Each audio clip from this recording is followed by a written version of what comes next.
আওয়ামী লীগ সরকার দেশ থেকে বিতাড়িত হওয়ার পরে বর্তমানে আমাদের অন্তর্বর্তীকালীন সরকার হয়েছে।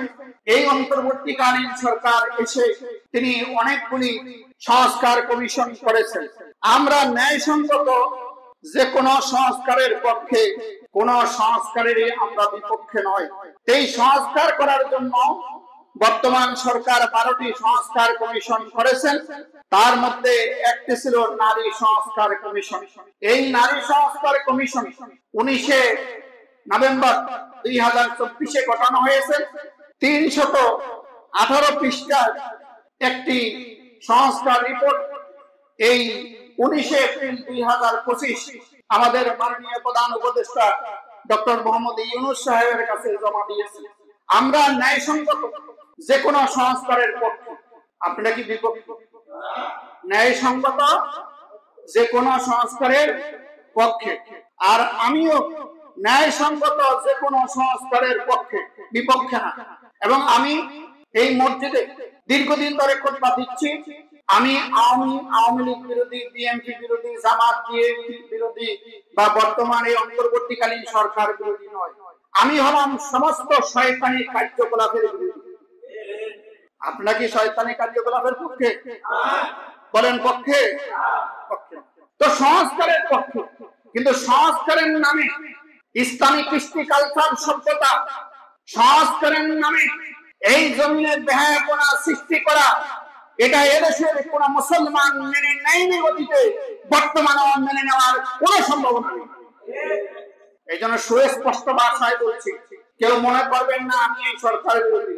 আমি সরকার বিরোধী না, কোন সরকার বিরোধী কখনো ছিলাম না, এখনো না, ভবিষ্যতে যত সরকার আসবে কোন সরকারের বিরোধী না। কিন্তু কোন শয়তানি কার্যকলাপের সঙ্গে কোরআন সুন্নাহ বিরোধী কোন সংস্কারের সাথে এই দেহে প্রাণ থাকতে কোন মুসলমান একত্রতা ঘোষণা করতে পারে না, পারে না, পারে না, কিনা করে। এই নারী সংস্কারের 17টি ধারায় 17টি অধ্যায় রয়েছে। প্রতিটি অধ্যায়ে অনেক ধারা উপধারা অনুচ্ছেদ রয়েছে। এই ধারার মধ্যে আমি 10টি ধারা নিয়ে আজকে আপনাদের সামনে আলোচনা করব। এই 10টি ধারা সম্পূর্ণ কোরআন এবং সুন্নাহ বিরোধী। আল্লাহ রাব্বুল আলামিন নারী পুরুষের সৃষ্টি প্রসঙ্গে বলেছেন কোরআনুল কারীমে সূরা নিসার 1 নম্বর আয়াতে, এবং এটা বিবাহের খুতবার একটি অংশ। এই সূরা নিসার 1 নম্বর আয়াতে আল্লাহ তাআলা মানব জাতিকে স্মরণ করিয়ে দিয়ে বলেন, ইয়া আইয়ুহান নাসু উবুদু রাব্বাকুমুল্লাযী খালাকাকুম মিন নাফসিন ওয়াহিদা ওয়া খালাকা মিনহা যাওজাহা ওয়া বাসসা মিনহুমা রিজালান কাসীরান ওয়া নিসা واتقوا الله الذي تساءلون به والأرحام إن الله كان عليكم رقيبا। আল্লাহ তাআলা বলেন, ইয়া আইয়ুহান নাস, হে মানব জাতি, তোমরা সেই রবকে ভয় করো যিনি তোমাদেরকে সৃষ্টি করেছেন একটি মাত্র আত্মা থেকে, আর সেই একটি মাত্র আত্মা থেকে তিনি তার সহধর্মিণীকে সৃষ্টি করেছেন। সেই একটি আত্মা এবং তার সহধর্মিণী থেকে অসংখ্য অগণিত নারী পুরুষকে সৃষ্টি করেছেন। এই আয়াতের মাধ্যমে আল্লাহ রাব্বুল আলামিন স্পষ্ট করে বলেছেন, মানব সৃষ্টির প্রথম যে আত্মাকে সৃষ্টি করলেন সেটি হলো হযরত আদম আলাইহিস সালাতু ওয়াস সালাম। সেটি কে? এই দুনিয়াতে সৃষ্টি করেছেন না জান্নাতে সৃষ্টি করেছেন? জান্নাতে সৃষ্টি করেছেন। সেই প্রথম মানব সৃষ্টির উপাদান, প্রথম আত্মা হলো পুরুষ। প্রথম আত্মা কি? জোরে কথা কয়ে। আদম আলাইহিস সালাম পুরুষ না মহিলা? ওই আদম আলাইহিস সালাম থেকে যে হাওয়া আলাইহিস সালামকে সৃষ্টি করলেন, হাওয়া আলাইহিস সালাম মহিলা না পুরুষ? মহিলা। তাহলে মহিলাকে সৃষ্টি করলেন কার কাছ থেকে? আদম আলাইহিস সালামের কাছে। মানে পুরো মহিলাকে সৃষ্টি করেছেন পুরুষের কাছ থেকে। তাহলে মূল উপাদান হলো পুরুষ। মূল উপাদান কি? কথা কয় না, পুরুষ। তো সেখান থেকে এই যে আমরা আপনারা যত ধর্মের মানুষ দুনিয়াতে আছি, হিন্দু, বৌদ্ধ, ইহুদি, খ্রিস্টান, মুসলমান, সবগুলি আদম সন্তান। সবগুলি আমাদের আদি বাবা আদম আলাইহিস সালাম আদিমা হাওয়া আলাইহিস সালাতু ওয়াস সালাম। হাওয়া আলাইহিস সালাতু ওয়াস সালামের উপাধি হলো উম্মুন নাস, দুনিয়ার সমস্ত মানুষের মা। আর আদম আলাইহিস সালামের উপাধি হলো আবুল বাশার, দুনিয়ার সমস্ত মানুষের বাবা। সুবহানাল্লাহ। এই দিয়া প্রমাণিত হয় আমরা বান্দরের জাত, বান্দরের গোষ্ঠী নয়, আমরা নবীর আওলাদ, আওলাদের নবী। ঠিক কিনা কর? আসেন, সৃষ্টি করার পরে সেখান থেকে দুনিয়াতে নারী পুরুষ আজকে সৃষ্টি হয়েছে। এই নারী এবং পুরুষ এইগুলি কে সৃষ্টি করেছে? তো যে আল্লাহ নারী পুরুষ সৃষ্টি করলেন, সেই আল্লাহ তাআলা অধিকারের বিষয়ে কি আপনার চেয়ে আমার চেয়ে কম জানেন না বেশি জানেন? এই যে নারী সংস্কার কমিশন হয়েছে, এই নারীদের চেয়ে আল্লাহ বেশি জানে না কম জানে? এই নারীরা যখন, এই নারী কমিশনের নারীরা যখন পৃথিবীতে ছিল না, তখন কি নারীরা ছিল? এই নারী কমিশনের নারীরা পৃথিবীতে আসার আগে নারী পৃথিবীতে ছিল না? ছিল কিনা? নারীর অধিকার তখন ছিল? ছিল। নতুন করে অধিকারের নামে যে তালবাহানা শুরু করছেন, এটা অধিকার নয়, এটা হলো আস্থা শয়তানি। ঠিক কিনা কর? কোন শয়তানি এজেন্ডা এই জমিনে আমরা বাস্তবায়ন করতে দেব না। রক্ত দিয়ে হলো শয়তানি এজেন্ডাকে আল্লাহর জমিন থেকে উৎখাত করেই ছাড়বো। খুশি হন আর বেজার হন, আপনাদের খুশিতে আমাদের কিছু আসে যায় না। কোনটাতে আল্লাহ এবং তার রাসূল খুশি হয়েছে, কোনটাতে আল্লাহ এবং তার রাসূল বেজার হয়েছে, এটাই হলো আমাদের দেখার বিষয়। ঠিক কিনা কর? তাহলে তাদের প্রথম দাবি, নারী এবং পুরুষের অধিকার আল্লাহ দিয়েছে। নারী এবং পুরুষের সৃষ্টিগত কিছু পার্থক্য আছে। কোন জায়গায় নারীকে অধিকার বেশি দিয়েছে, কোন জায়গায় নারীকে অধিকার কম দিয়েছে। এটা আল্লাহ দিয়েছে। কে দিয়েছে? আল্লাহ দিয়েছে। তো তারা এই সংস্কারের 11 অধ্যায়ের 3-1 অনুচ্ছেদে তারা দাবি পেশ করেছেন যে সম্পত্তি বন্টনের ক্ষেত্রে নারী পুরুষকে সমান দিতে হবে। নাউজুবিল্লাহ কইলেন। এবং এই ক্ষেত্রে তারা মুসলিম এবং হিন্দু আইনের সংশোধনী দাবি করেছে। আমি যেহেতু হিন্দু নয়, হিন্দু আইন নিয়ে সংস্কারের দাবি করা না করা এটা আমার অধিকার নেই। আমি মুসলমান হিসাবে, এই খতিব হিসাবে কোরআন সুন্নাহর কথা স্পষ্ট বলার অধিকার আমি রাখি। এই অধিকার আমার আছে। মুসলমানদের সম্পত্তি বন্টনের ক্ষেত্রে নতুন করে দাবি করা অযৌক্তিক, অন্যায়, এটা জুলুম। হিন্দু ধর্মে, খ্রিস্টান ধর্মে, বৌদ্ধ ধর্মে, ইহুদি ধর্মে নারীরা কোনো সম্পত্তি পায় না। মুসলমান ধর্মের হিন্দুদের দুটি আইন, একটি সনাতন আইন, একটি নিরক্ষর আইন। এই কোন আইনে হিন্দুরা নারী সম্পত্তির মালিক হয় না। মুসলমানদের সম্পদ বিভক্তির ক্ষেত্রে, সম্পত্তি ভাগের ক্ষেত্রে 32টি ধারা। এটা ফরায়েজে কিতাবে আমরা পড়েছি। এটা ছিল সিরাজি। এই মাওলানা এটা কি ছিল? সিরাজি ছিল না? হ্যাঁ, সিরাজি। সিরাজি আমরা ইন্টারমিডিয়েটে পড়েছি যে মুসলমানদের সম্পত্তি বিভক্তির ক্ষেত্রে 32টি ধারা। কয়টি ধারা? জোরে কোন কয়টা? 4 জায়গায় পুরুষেরা বেশি পাবে, নারীরা কম পাবে। 6 জায়গায় পুরাটাই নারীরা পাবে, পুরুষেরা পাবে না। 10 জায়গায় নারী পুরুষ সমান পাবে। 12 জায়গায় পুরাটাই নারীরা পাবে, পুরুষেরা কিছুই পাবে না। সুবহানাল্লাহ। আবারও বলি, 4 জায়গায় পুরুষেরা বেশি পাবে, নারীরা কম পাবে। 6 জায়গায় নারীরা পুরাটা পাবে, পুরুষেরা কিছুই পাবে না। 10 জায়গায় নারী পুরুষ সমান পাবে। 12 জায়গায় নারীরা বেশি পাবে, পুরুষেরা কম পাবে। সুবহানাল্লাহ কইলেন। তাহলে এই বিধান কে করে দিয়েছে? আল্লাহর বিধানে কি কোনো ভুল আছে? আল্লাহর বিধানে কোনো পার্সিয়ালিটি আছে? আছে কিনা? কম নাই। তাহলে আল্লাহ যে বিধান করে দিয়েছেন, ওই বিধান সুপ্ত ভূখণ্ডে আপনারা জুলুম করে বাস্তবায়ন করতে পারেন, কিন্তু আল্লাহর জমিনের গোটা পৃথিবীতে আপনাদের এই জুলমের বিধান কোনোদিন বাস্তবায়ন করা সম্ভব হবে না। আর এই দেশে ইসলামের শিকড় অনেক গভীরে পৌঁছে গেছে। আজ থেকে 1500 বছর আগে বিশ্বনবীর কমান্ড কাউন্সিলের সাহাবী হযরত সাদ বিন আবি ওয়াক্কাস রাদিয়াল্লাহু তাআলা আনহু, তিনি চট্টগ্রামে এসে ইসলামের গোড়াপত্তন করে গিয়েছেন। এই জন্য চট্টগ্রামের মূল নাম হলো ইসলামাবাদ। ওই ইসলামাবাদের জমিনে অনিসলামী কার্যকলাপ অতীতে যেমন বাস্তবায়ন করতে দেশের মুসলমানরা দেয়নি, বর্তমানেও রক্ত দিয়ে হলো এটা প্রতিরোধ করবে, এই জমিনে বাস্তবায়ন করতে দেওয়া হবে না। কথা কি পরিষ্কার? পরিষ্কার। এরপর আল্লাহর বিধানে নারীকে ঠকাইনি, কয় নারীকে ঠকাইছে। নারীকে কি ঠকাইছে না ঠকাইছে? 4 জায়গায়, তার মধ্যে পিতার সম্পত্তিতে, পিতার সম্পত্তির মধ্যে ছেলেকে বেশি দিয়েছেন, মেয়েকে কম দিয়েছেন। 4টি জায়গায় পুরুষেরা বেশি পাবে, তার মধ্যে একটি। আল্লাহ বলেছেন লিযাকারি মিসলু হাযযিল উনসাইন, কন্যা সন্তান যা পাবে পিতার সম্পত্তিতে পুত্র সন্তান তার দ্বিগুণ পাবে। কার সম্পত্তিতে? পিতার সম্পত্তিতে। তাহলে আপনারা বলবেন এটাই কিন্তু শুধু দেখানো হয় যে পিতার সম্পত্তিতে ছেলে বেশি পাইলো মেয়ে কম পাইলো, এটা জুলুম হইল না? 6 জায়গায় যে পুরাটা নারীকে দিল, ছেলেকে যে কিছুই দিল না, সেটা কি জুলুম হয় নাই?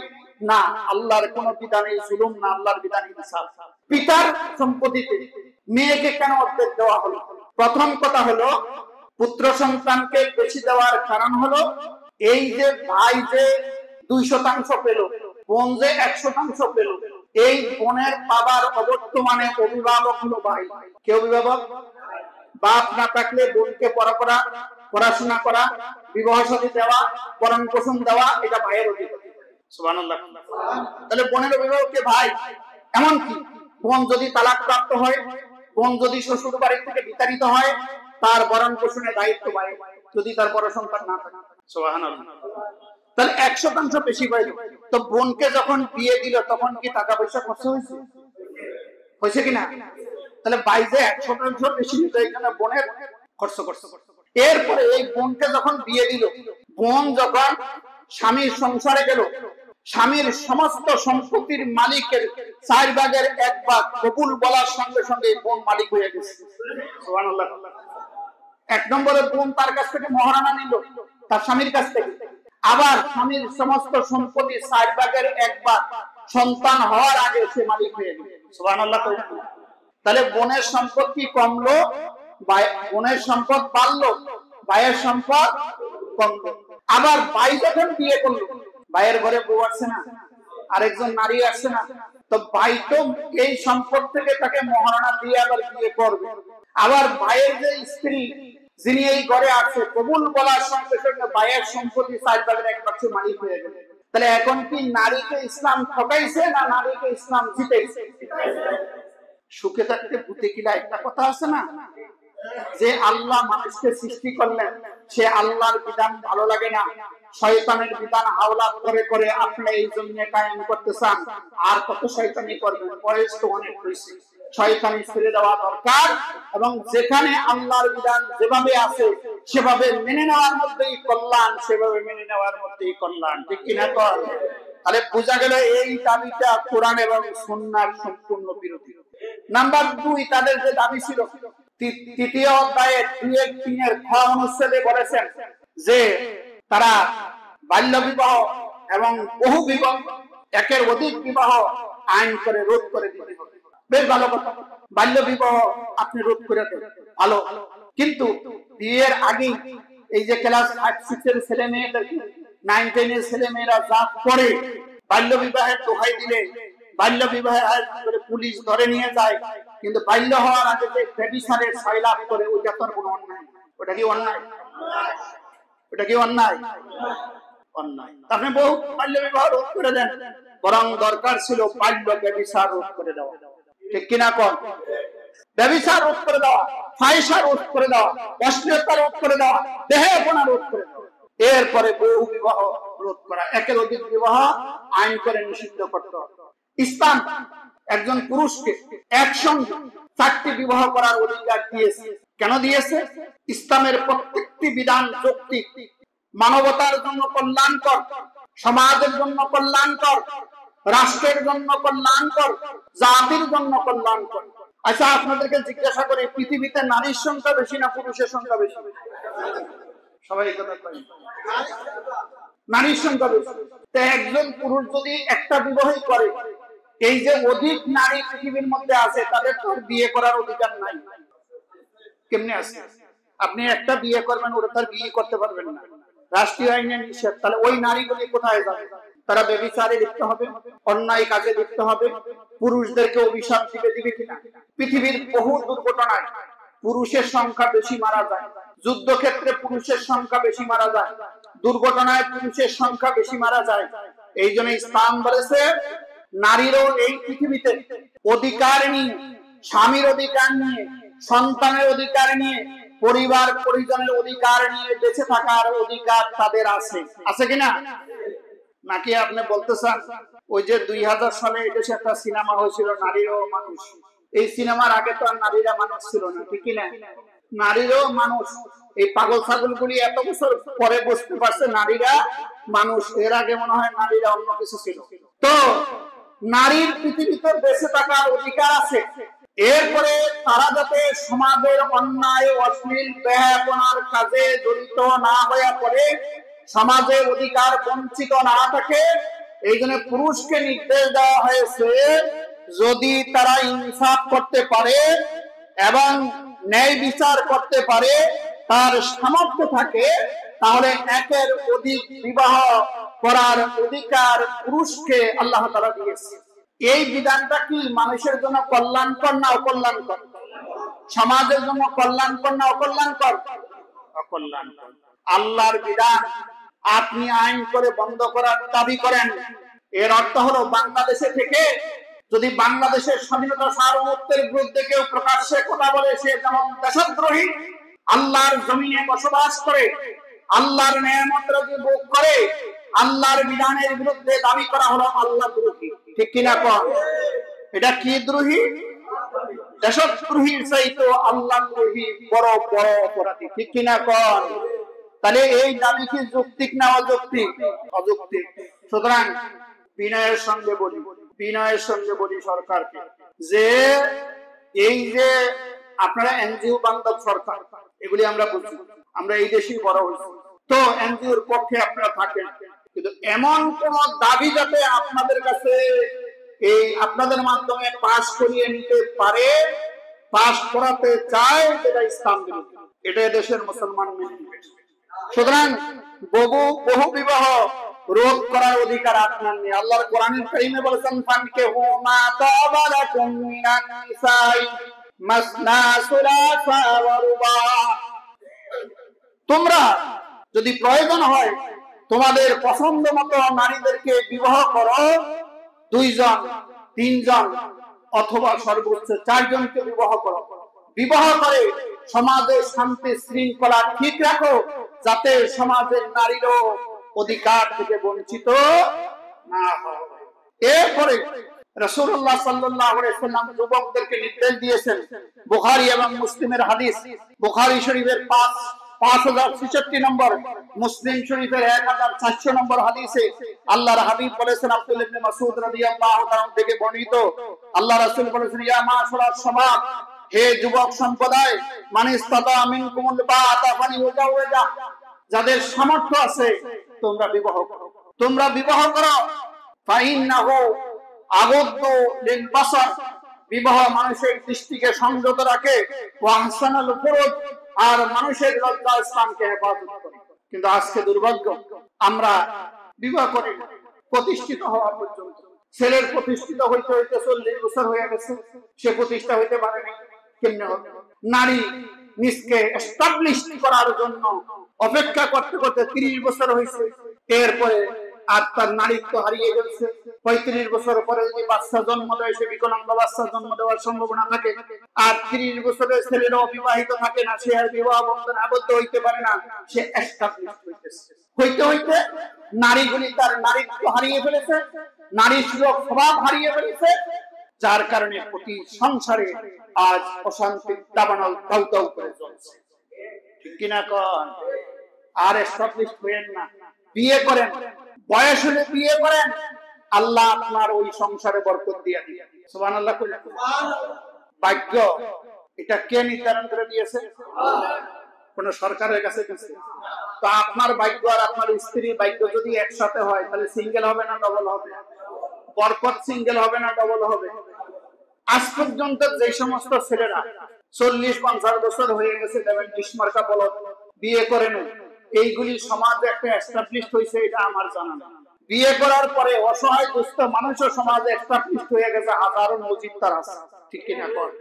এরপরে তাদের 3 নম্বর দাবি হইল শরীর আমার, সিদ্ধান্ত আমার। কইলেন শরীর আমার, সিদ্ধান্ত আমার। অবাধ যৌনাচারের স্বাধীনতা দিতে হবে। চিন্তা করে দেখছেন মগের মূল্য। শরীর কি আমার? কার? বলেন তো আপনাদের কে বানাইছে? জোরে কম। সিদ্ধান্ত কার? তাহলে আপনার শরীর না, শরীর আমার আল্লাহ বানিয়েছে। আপনার রূহ, আপনার দেহ মন আল্লাহ বানিয়েছে। আপনার মাথার একটা চুলও আপনার সিদ্ধান্তে গজায় নাই, এটা আল্লাহ সিদ্ধান্তে গজাইছে, ঠিক কিনা? যদি আল্লাহ সিদ্ধান্তে না গজায় থাকে, যাদের মাথার চুল পড়ে গেছে পাকলা মাথা, ওই চুল তো আপনার মাথায় ছিল, আপনি ওই চুলও রাখতে পারেন নাই, ঠিক কিনা? পারেন নাই। তাহলে শরীর আমার, সিদ্ধান্ত আমার, এই কথাটা আল্লাহর কোরআন বিরোধী, ঠিক কিনা? আল্লাহ বলছেন সূরা আরাফের 54 নম্বর আয়াতে আল্লাহ বলতেছেন, আলা লাহুল খালকু ওয়াল আমর, আলা লাহুল খালকু ওয়াল আমর, আলা লাহুল খালকু ওয়াল আমর। সৃষ্টি হলো আমার আল্লাহর, আর হুকুমও চলবে আমার আল্লাহর, ঠিক কিনা? সৃষ্টিকার, তাহলে বলেন সৃষ্টি যার, বিধান কার? সৃষ্টি যার, সৃষ্টি আল্লাহর, বিধান ও আল্লাহর। শরীর আপনার না, আপনার ইচ্ছা মতো হারকেলাঙ্গা কাসুন্দি কাহিনী করবেন, আল্লাহর এই কাসুন্দি কাহিনী করতে আপনাকে দেওয়া হবে না, ঠিক কিনা? তাহলে শরীর আল্লাহর, সিদ্ধান্ত ইনিল হুকমু ইল্লা লিল্লাহ, ইনিল হুকমু ইল্লা লিল্লাহ। আল্লাহ তাআলা বলতেছেন সর্বক্ষেত্রে আল্লাহর হুকুমই চলবে। কার হুকুম চলবে? এরপর আল্লাহ বলেন ওয়ামান লাম ইয়াহকুম বিমা আনজালাল্লাহু ফাউলাইকা হুমুল কাফিরুন, ফাউলাইকা হুমুজ জালিমুন, ফাউলাইকা হুমুল ফাসিকুন। যারা আল্লাহর দেওয়া বিধানের আলোকে ফয়সালা করে না, তারা হলো কাফের, তারা ফাসিক, তারা জালিম। সুতরাং শরীর আপনার, সিদ্ধান্ত আপনার, এই কথা অন্তত এই দেশে চলবে না, ঠিক কিনা? শরীর কার? সিদ্ধান্ত কার? সুতরাং আপনি রাস্তায় ঘুরে হাজারো মানুষের চরিত্র নষ্ট করবেন, আর অবাধ যৌনাচারের স্বাধীনতা লাভ করে সমাজের শান্তি শৃঙ্খলা ধ্বংস করবেন, আর এইডসের মহামারী এই দেশে ছড়াইয়া দিবেন। পশ্চিমা বিশ্বের মতো অন্তত বাংলাদেশে আপনাদের এই দাবি দেওয়া পূরণ হবে না। আর কোন সরকার যদি এই দাবি পূরণ করে, সে বাংলাদেশের মসনদে থাকতে পারে। কথা পরিষ্কার। দেখেন, মানুষের মাথা খারাপ হলে পাগল হয়। বলেন তো, মানুষের মাথা খারাপ হইলে, পাগলের মাথা খারাপ হইলে এই জাতীয় দাবি দেওয়া। মানুষের মাথা খারাপ হইলে পাগল হয়, আর পাগলের মাথা খারাপ হইলে কোরআন সুন্নাহ বিরোধী দাবি দেওয়া। আমরা মায়েদের গর্ভে ছিলাম, ঠিক কিনা? প্রত্যেক মা বোনদের নির্দিষ্ট সময় পর্যন্ত ঋতুস্রাব, মাসিক হয়, এটা আল্লাহর বিধান। এটা যদি বন্ধ হয়ে যায়, তাহলে মা সন্তান গর্ভধারণ করতে পারে না। এই পিরিয়ডের আগেও কোন মেয়ে সন্তান গর্ভধারণ করতে পারে না, এটা আল্লাহর বিধান। কার বিধান? আল্লাহর। সেখানে বলা হচ্ছে কোরআনুল কারীমে সূরা বাকারা 222 223 আয়াতে আল্লাহ রাব্বুল আলামিন স্পষ্ট করে দিয়েছে যে যখন মহিলাদের পিরিয়ডের সময় হবে, তখন পুরুষেরা, স্বামীরা তার সঙ্গে মিলামিশা করবে না, সহবাস করবে না। এটা আল্লাহ হারাম করে দিয়েছে। এটা কে হারাম করে দিয়েছে? কেন হারাম করে দিয়েছে? তখন এটা মহিলাদের কষ্ট, এই জন্য আল্লাহর বিধান মেনে নেওয়াই তো কল্যাণকর, তাই না? কিন্তু ওনারা বলতেছেন যে সমাজে 10-এর 2 অনুচ্ছেদে ওনারা বলতেছেন, সমাজের 10ম অধ্যায়ের 2 অনুচ্ছেদে তারা বলছেন সমাজে প্রচলিত প্রথা, কুসংস্কার ও মাসিক সম্পর্কে ভ্রান্ত ও নেতিবাচক ধারণা নারী ও কিশোরদের মাসিক স্বাস্থ্য ব্যবস্থার ক্ষেত্রে বড় বাধা। সুতরাং এই মাসিক চলাকালীন অবস্থায় তারা যা ইচ্ছা তাই করে এবং পুরুষের সঙ্গে মিলামেশা এটা সমাজের কুসংস্কার। কুরআনুল কারীমে স্পষ্ট করে বলেছেন, ওয়ায়াসালুনাকা আনিল মাহিদ, হে রাসূল আপনাকে ঋতুবতী মহিলা সম্পর্কে জিজ্ঞাসা করে, কোন আপনি বলুন হুয়া আযা, এটা একটি কষ্টদায়ক বিষয়। ফাতাজিরুন নিসা ফিল মাহিস, যখন মহিলারা ঋতুবতী হবে তখন তোমরা তাদের সঙ্গে মিলামেশা করবে না, যখন তারা পবিত্র হবে তখন তোমরা তাদের সঙ্গে মিলামেশা করবে। এটা কার বিধান? আল্লাহর বিধান। আমাদের দেশের মা খালারা, মা বোনেরা এই সমস্ত আজেবাজে দাবি কি করেছে? এই নারী সংস্কার কমিশন, এই যেই কয়টা নারী আমাদের দেশে এই দাবি দাওয়া পেশ করেছে, এরা কি আমাদের সমাজের মা বোন কন্যা মা খালাদের প্রতিনিধিত্ব করে? তাহলে এই দুষ্টগুলিকে এই অধিকার, এই দাবি পেশ করার অধিকার কে দিয়েছে? অধিকার তো দিবে যে সম্পত্তি বন্টনের ক্ষেত্রে নারীকে যে অধিকার আল্লাহ দিয়েছে সেটা দিয়ে দিতে হবে। বিবাহ বন্ধনের ক্ষেত্রে স্বামী কর্তৃক আল্লাহ যে অধিকার দিছে এইগুলি দিতে হবে, এটা ছিল অধিকার, ঠিক কিনা? তাহলে এই মাসিক অবস্থায় তাদের সঙ্গে মিলামেশা করা আল্লাহ তাআলা হারাম করে দিয়েছেন। তারা বলছে যে এটা কুসংস্কার, এই যে অধিকার তাদেরকে দিতে হবে। এরপরে তাদের পঞ্চম দাবি কি? পঞ্চম দাবি হলো ট্রান্সজেন্ডার, নারী ও পুরুষ, পুরুষ নারীকে পুরুষ বানানো, পুরুষকে নারী বানানো। বলেন এটা কি ভালো কাজ না খারাপ কাজ? হ্যাঁ, নারীকে আল্লাহ বানিয়েছেন নারী, পুরুষকে আল্লাহ বানিয়েছেন পুরুষ, কিন্তু তারা বলছে যে এটা যার স্বাধীন নারী হয়ে যাবে, যার স্বাধীন পুরুষ হয়ে যাবে। এতে করে সমাজের বিপর্যয় সৃষ্টি হবে, ঠিক কিনা? কোন বিপর্যয় হবে কিনা? এই জন্য আল্লাহ রাব্বুল আলামিন সূরা নিসার 119 নম্বর আয়াতে স্পষ্ট করে বলেছেন, এই ট্রান্সজেন্ডার, নারী পুরুষ হয়ে যাওয়া, পুরুষ নারী হয়ে যাওয়া, এটা আল্লাহর বিধানে সম্পূর্ণ নিষিদ্ধ। এই কাজটা শয়তান করে, আর এই শয়তানি কার্যকলাপ যারা করবে তাদেরকে আল্লাহ তারা ক্ষতিগ্রস্ত হবে আর জাহান্নামে শয়তানের সঙ্গে নিক্ষিপ্ত হবে। ওয়ালা আমুরান্নাকুম ফালিয়ুগাইয়িরুন্না খালকাল্লাহ ওয়া মান ইয়াত্তাখিযিশ শাইতানা ওয়ালিয়্যান মিন দুনিল্লাহ ফাকাদ খাসিরা খুসরানান মুবিনা। আল্লাহ রাব্বুল আলামিন বলেন, শয়তান তোমাদেরকে নির্দেশ দেয় সৃষ্টির মধ্যে পরিবর্তন আনার জন্য। যারা আল্লাহকে বাদ দিয়া শয়তানকে তাদের অভিভাবক বানিয়েছে, তারা এই আল্লাহর সৃষ্টির মধ্যে পরিবর্তন আনে, আর যারা এই পরিবর্তন আনবে ফাকাদ খাসিরা খুসরানান মুবিনা, তারা সুস্পষ্ট ক্ষতির মধ্যে নিমজ্জিত হবে। এরপরে আল্লাহ তাআলা 220 এবং 21 নম্বর আয়াতে স্পষ্ট করে বলেছেন যে উলাইকা মাওয়াহুম জাহান্নাম, তারা জাহান্নামে নিক্ষিপ্ত হবে। তাহলে আপনারা কি এটা চান নারী পুরুষ হয়ে যান, পুরুষ নারী হয়ে যান, দুনিয়াতে ক্ষতিগ্রস্ত হন, আখিরাতে জাহান্নামে যান? এটা আপনারা চান? এদেশের কোন নারী এই দাবি করেছে? করে নাই। কিন্তু কিছু দুষ্ট চক্র পশ্চিমা কালচারে দ্বারা আক্রান্ত হইয়া এই দেশে এই ধরনের বদমাশি শুরু করছে, ঠিক কিনা? এই কয়েকদিন আগে শাহবাগে এখানে একত্র হয়েছিল, পিঠে পাটায় তাদেরকে দৌড়ানো হয়েছে। কয়েকদিন আগে শাহবাগে কয়েকটা মহিলা তাকে অবাধ যৌনচারের স্বাধীনতা দিতে হবে এই দাবি নিয়ে নামছিল। দেখছেন না? দেখো আমার সিদ্ধান্ত আমার, কত বড় শয়তানি কথা। এইগুলি বাদ দিতে হবে। এরপরে রাসূলুল্লাহ সাল্লাল্লাহু আলাইহি ওয়াসাল্লাম বলছেন, যেই নারী পুরুষের সুরত ধারণ করবে, যেই পুরুষ নারীর সুরত ধারণ করবে, তাদের উপরে আল্লাহর লানত, তাদের উপরে আল্লাহর গজব, নাউজুবিল্লাহ। আরে আপনারা কি এটা চান? এরপরে ওনাদের আরেকটি দাবি ছিল, 6 নম্বরের দাবি, নারী পুরুষের সমান অধিকার। সব ক্ষেত্রে নারী পুরুষের সমান অধিকার। এটা 6 অধ্যায়ের 6-1 ক এর অনুচ্ছেদে ওনারা সমান অধিকার নিশ্চিত করার জন্য বলছেন। এইবার আপনাদেরকে বলি, এখানে তো মাদ্রাসার যেমন আলেম ওলামা আছেন, ইংরেজি শিক্ষিত লোক আছেন, কোরআন হাদিস হয়তো আপনারা যদিও কম বোঝেন, কিন্তু বাংলা ইংরেজি তো আপনারা বুঝেন কিনা? এই পর্যন্ত হাসপাতালে গেছেন কে? আমিও বহুবার গেছি দেশে বিদেশে, আপনারা তো গেছেন কিনা? আচ্ছা, এই যে নারী পুরুষের সমান অধিকার, এই কথাটা একটা অযৌক্তিক দাবি। নারী এবং পুরুষের সৃষ্টিগত কিছু পার্থক্য আছে কিনা?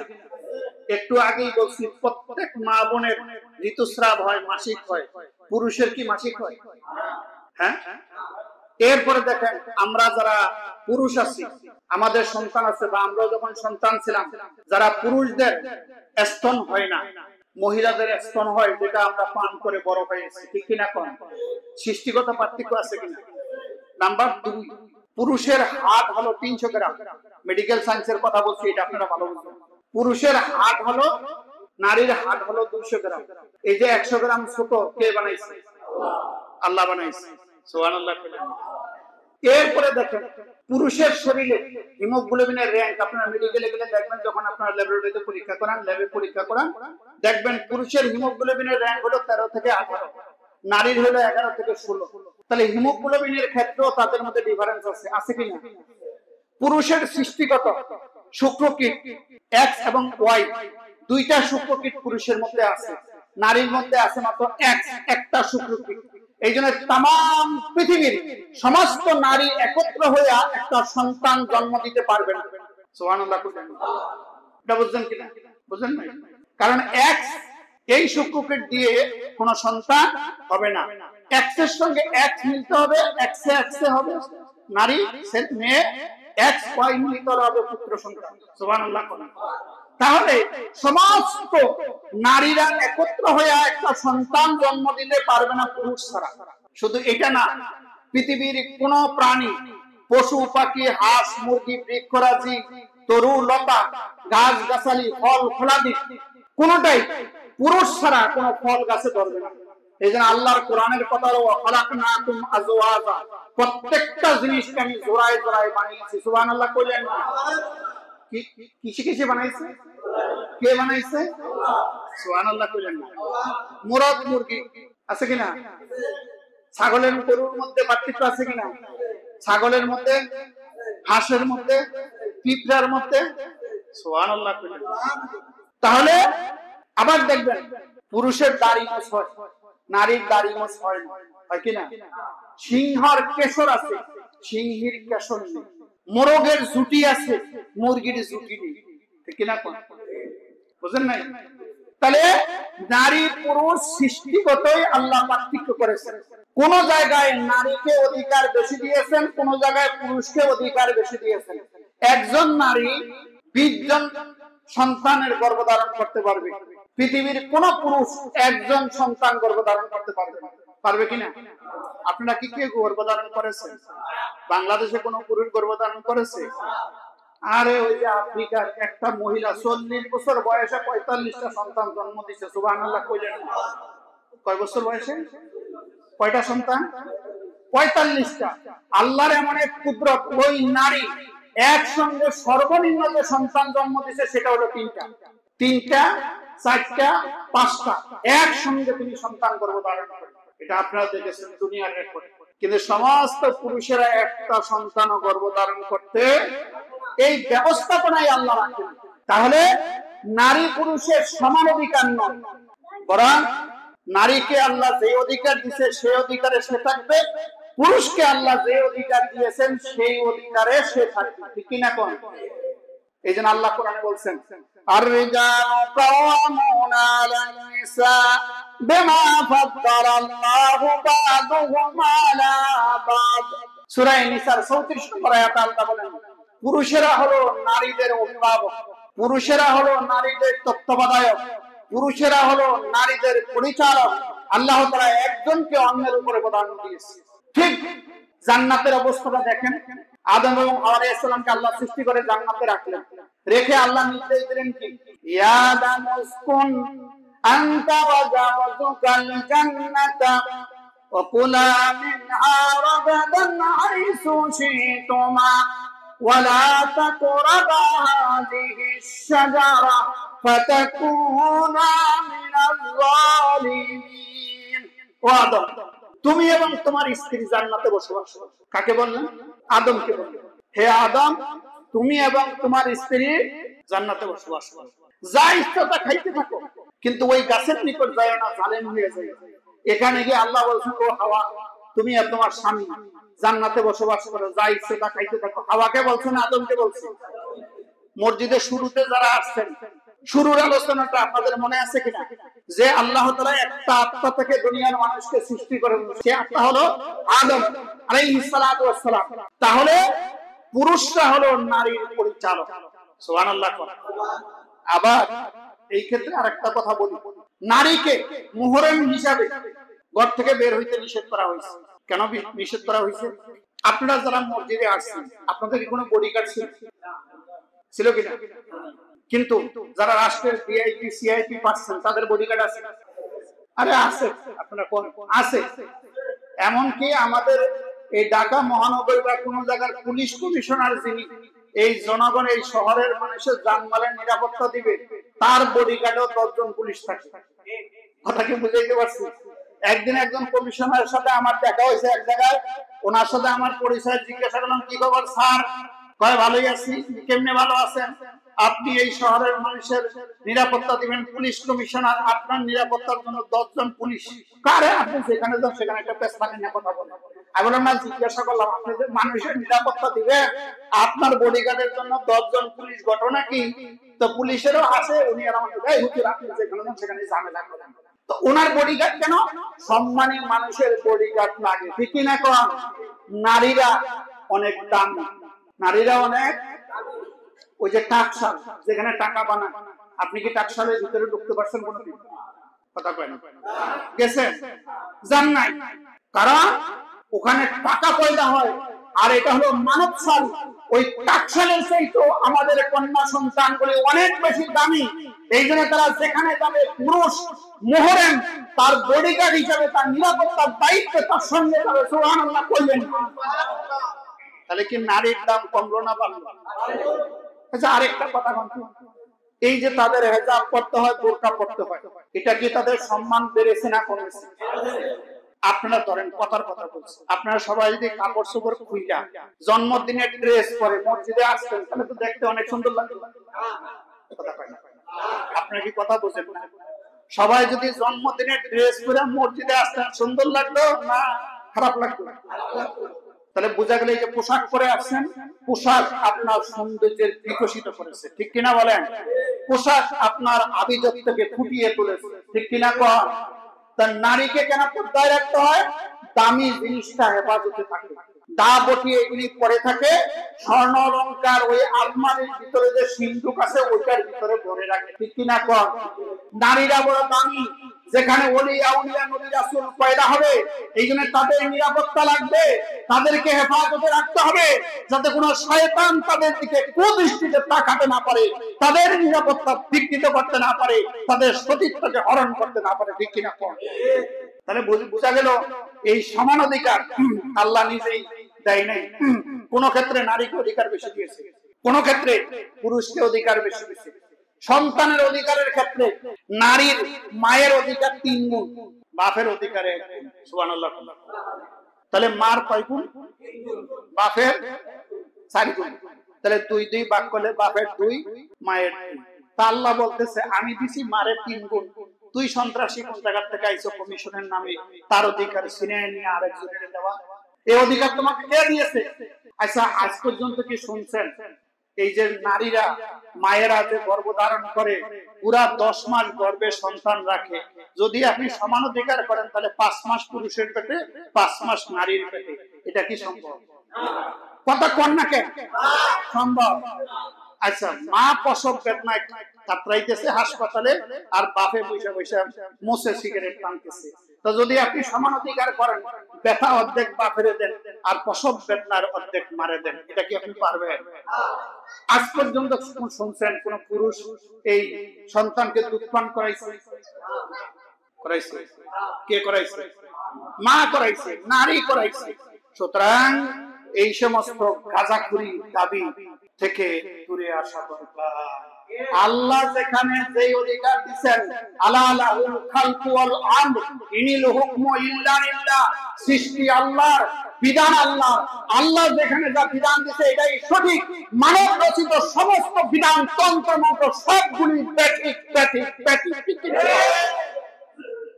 এরপরে আসে পালক পুত্রের সমান অধিকার। এই দাবিটা ওনারা করেছেন। তৃতীয় অধ্যায়ের 3-এর খ 1-এর 4-এর খ অনুচ্ছেদে তারা বলেছেন পালক পুত্র এদেরকে সমান অধিকার, পুত্রের সমান অধিকার দিতে হবে। মনে রাখবেন সূরা আহজাবের 4 নম্বর আয়াতে আল্লাহ রাব্বুল আলামিন স্পষ্ট করে বলেছেন পালক পুত্ররা আসলে তোমার কোনো পুত্র না। আপনারা কি শুনতে পাচ্ছেন? আল্লাহ তাআলা বলেছেন ওয়ামা জালা দিয়াকুম আবনাকুম, তোমাদের যে পালক পুত্র এরা তোমাদের প্রকৃত পুত্র না। জালিকুম কাউলুকুম বিআফওয়াহিকুম, এটা হলো তোমাদের বানানো মুখের কথা। যেই পালক পুত্র আপনার স্ত্রীর দুধ পান করে নাই সে আপনার পুত্র না। কোরআনুল কারীমে তারপরে বলেছেন তোমার দিন সময় কম, সেটা তোমার দিনই ভাই হতে পারে। এই সমাজ, এই রেওয়াজ আইয়ামে জাহেলিয়াতে চালু ছিল। রাসূলুল্লাহ সাল্লাল্লাহু আলাইহি ওয়াসাল্লামের একজন পালক পুত্র ছিল, তার নাম ছিল যায়েদ বিন হারিস। যিনি মুতার যুদ্ধের প্রধান সেনাপতি ছিলেন, বর্তমান জর্ডানে পড়েছেন এবং তার মাজার শরীফ আমি জিয়ারত করেছি। বিশাল মসজিদ কমপ্লেক্সের ভিতরে একটু উঁচা জায়গায় তার কবরটা। তার ইন্তেকালের পরে তার স্ত্রীকে আল্লাহর নবী বিয়ে করেছিলেন। তখন মক্কার কাফেররা মদিনার মুনাফিকরা, ইহুদিরা সহ সকলেই অপপ্রচার করতেছিল মুহাম্মদ তার পুত্রবধূকে বিয়ে করে ফেলেছে। মনে রাখবেন আপনার যে পুত্র সেই পুত্রবধূ আপনার কাছে সন্তানের সমমর্যাদায়, কন্যার সমমর্যাদায়, তাকে বিয়ে করা চিরতরে হারাম। তাকে বিয়ে করা কি? আর পালক পুত্র যত পুত্রই না, সে আপনার সম্পত্তির মালিক হতে পারে না। সে আপনার পুত্র না। তার পুত্রবধূ সে আপনার পুত্রের বধূর সমান মর্যাদা পাবে না। ওই পালক পুত্রবধূর সাথে দেখা করো ইসলাম হারাম নিষিদ্ধ ঘোষণা করেছে। কথা কি বুঝাইতে পারছি? সুতরাং পালক পুত্র যেহেতু আল্লাহর কোরআনের ভাষায় পুত্র না, তাদেরকে সন্তানের সমঅধিকার দেওয়ার এই দাবি একদম অযৌক্তিক। এরপরে তারা 8 নম্বরে দাবি করেছেন বাল্য বিবাহ, বহু বিবাহ, যেগুলি নিষিদ্ধ করতে হবে। বহু বিবাহের কথা আমি বলেছি। 9 নম্বরে তারা দাবি করেছেন যৌন কর্মীকে শ্রমিকের মর্যাদা দিতে হবে। নাউজুবিল্লাহ কইলেন। এবং অবাধে যৌনচারের সুযোগ দিতে হবে। এই দাবি শুনে আপনারা খুশি না ব্যাপার? এই যৌনচার, ব্যভিচার, এটা কি ভালো কাজ না খারাপ কাজ? করলে সওয়াব হয় না গুনাহ হয়? বরং যৌনচারের দাবি করা কত বড় অযৌক্তিক। আল্লাহর কোরআনের ভাষায় হলো এই যৌনচার, ব্যভিচার সম্পূর্ণ হারাম। আয-যানিয়াতু ওয়াজ-যানি ফাজলিদু কুল্লা ওয়াহিদিন মিনহুমা মিআতা জিলদা। যারা অবিবাহিত পুরো ছেলে মেয়ে যদি ব্যভিচার করে তাহলে তাকে 100 বেত্রাঘাত করতে হবে এবং 2 বছর পর্যন্ত এলাকা ছাড়া রাখতে হবে। আর বিবাহিত পুরুষ যদি ব্যভিচার করে তাকে আল্লাহর বিধান হলো পাথর মেরে তাকে দুনিয়া থেকে বিদায় করে দিতে হবে। আর আমাদের দেশে আজকে অবাধ যৌনচার দাবি করছে। আমি আপনাদের কাছে জুমার দিন সময় করি, একটা জিজ্ঞাসা করতে চাই। একটা কুকুর আর কুকুরনি, যদি কোনো কুকুরের সঙ্গে একবার মিলিত হয়, ওই কুকুরনি ওই বছর আর অন্য কোনো কুকুরের সঙ্গে মিলিত হয় না। এটা কি আপনারা জানেন? একটা সাপ আর একটা সাপের সঙ্গে যদি মিলিত হয়, ওই সাপটা ওই বছর আর কখনো অন্য সাপের সঙ্গে মিলিত হয় না। আর পৃথিবীর যত সৃষ্টি আল্লাহ সৃষ্টি করেছেন, প্রত্যেকেই যৌনচারের ক্ষেত্রে আল্লাহর বিধিবিধান মানার কারণে তাদের কোনো এডস হয় না। সুবহানাল্লাহ কইলেন। যত এডস সব মানুষের। কার হয়? মানুষের। অবাধ যৌনচার যারা করে তাদের এডস হয়, সিফিলিস হয়, গনোরিয়া হয়, হাজার রোগ তাদের হয়। আর অবাধ যৌনচার যদি হয় তাহলে সমাজ ব্যবস্থা ভেঙে যাবে, নারীর মর্যাদা নষ্ট হয়ে যাবে, সামাজিক অবস্থা ভেঙে যাবে, পারিবারিক অবস্থা ভেঙে পড়বে। ঠিক কিনা বল? এই জন্য আল্লাহ তাআলা বলছেন অবাধ যৌনাচার তো দূরের কথা, ওয়ালা তাকরাবুজ জিনা ইন্নাহু কানা ফাহিশাতাও ওয়া সাবিলা। যৌনাচারের দাবি তো দূরের কথা, যৌনাচারের দাবি তো দূরের কথা, ওই যৌনাচারের কাছেও যাবে না, জিনার কাছেও যাবে না, এটা বড়ই একটি নিকৃষ্ট পথ। এই জন্য যৌনাচারের যারা করে অবাধে, মুসলিম শরীফের 1690 নম্বর হাদিস, মাসনাদে আহমদে 22703 নম্বর হাদিস, ইবনে মাজাহ শরীফের 4443 নম্বর হাদিসে তাদের দণ্ডবিধান কি হবে এই ক্ষেত্রে স্পষ্ট শাস্তি নির্ধারণ করে দেওয়া হয়েছে। সুতরাং এই জাতীয় বেপনার দাবি সম্পূর্ণ অযৌক্তিক। 10 নম্বরের দাবি হলো সংবিধানে ধর্মীয় বিধানের অনুসরণ রাখা যাবে না। নাউজুবিল্লাহ। ধর্মীয় বিধানের অনুসরণ রাখা যাবে না। আচ্ছা, আপনারা বুঝুন সংবিধানটা কি? সংবিধান হলো একটা দেশ কিভাবে পরিচালিত হবে, এটাই তো সংবিধান। মানুষের মৌলিক অধিকার সংবিধানে সংরক্ষণ করে। আচ্ছা, মুসলমানদের কি এরকম কোন বিধিবিধান নাই? ইসলামে আছে, ধর্মীয় বিধান আছে, সামাজিক বিধান আছে, বৈবাহিক বিধান আছে, অর্থনৈতিক বিধান আছে, আছে কিনা বলেন? সব আছে। তো মুসলমানদের বড় সংবিধান হলো কোরআনুল কারীম। আর মুসলমানদের কোন বিধান মানব রচিত নয়, মুসলমানদের প্রত্যেকটি বিধান হলো আল্লাহ এবং তার রাসূল কর্তৃক রচিত। সেখানে আপনারা বলেন অমুসলিমদের কি হবে? এই কোরআনুল কারীমে অমুসলিমদের দাবিকেও সংরক্ষণ করা হয়েছে। এমনকি কোরআনুল কারীমে অমুসলিমদের দেবদেবীকে গালিগালাজ করতেও নিষেধ করা হয়েছে।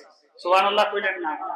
তাহলে আমাদের কথা হলো তাদের যতগুলি নারী সংস্কার কমিশনের অযৌক্তিক দাবি একটিও বাস্তবায়ন করা যাবে না।